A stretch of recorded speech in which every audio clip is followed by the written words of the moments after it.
It's not easy to pull off engaging conversations that go very well and people feel really heard. One way to have more of those is to seek understanding and appreciation for another's differing perspective. And having a more fluid and open conversation allows you to connect more deeply, growing your knowledge and appreciation of the other person. There's a way to do this, an actual technique. It's about having certain kinds of questions and using them effectively. The first grouping is open-ended questions, and they're designed to draw the other person out, deepening the conversation. When talking, we want to use neutral, open-ended questions to begin with. Your questions might start with what, why, and how. Here are some examples of open-ended questions. What was that like for you? How did that conversation impact the rest of your day? Why do you think she was motivated to bring that topic up in that particular way? What surprised you about his announcement?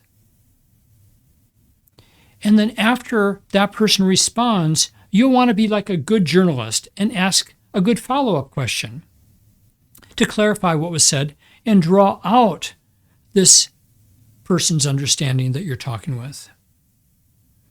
Also, you want to engage with what that person says non-verbally through nodding, through eye contact, focused attention, and in doing this kind of non-verbal responsiveness, it shows you care.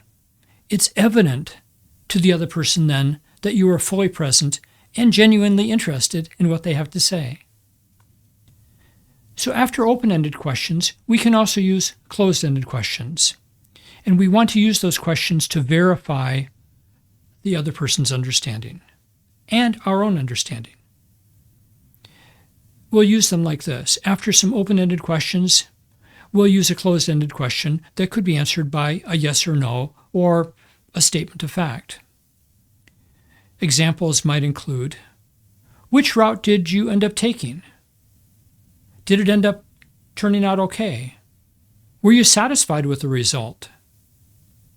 And whatever they say, it shows them that you really understood. You kind of lock things in with closed-ended questions. So they do have a place. It's just that we don't want to start out with closed-ended questions because they can have the result of actually closing down conversation. So open-ended first, then closed-ended to verify understanding. Now, the last big skill we're talking about here is repeating back. If we repeat back what the person says, then they know they've been heard and understood correctly.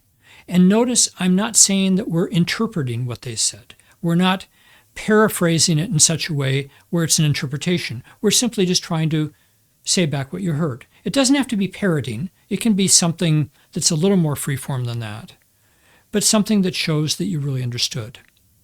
There's one extra benefit of doing so. I'm sure you've had it happen where someone was talking with you and they said, well, you weren't listening or you didn't hear what I said. And if you can repeat back to them what they said, they can't say that. They can't say you weren't listening or you didn't hear me because you can repeat it back. So you take that kind of off the table. So it's helpful that way too. The other thing you can do is summarize.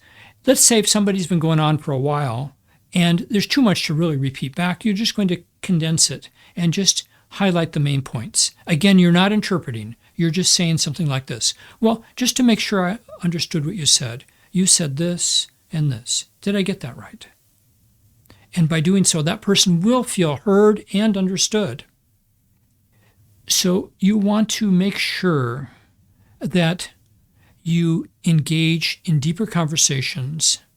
So whoever you're talking with, whether it's a romantic partner, a business associate, a friend, family member, you want them to feel good about the conversation. And you can do that really well by using this combination of open-ended questions, closed-ended questions to verify understanding, and then repeating back or summarizing.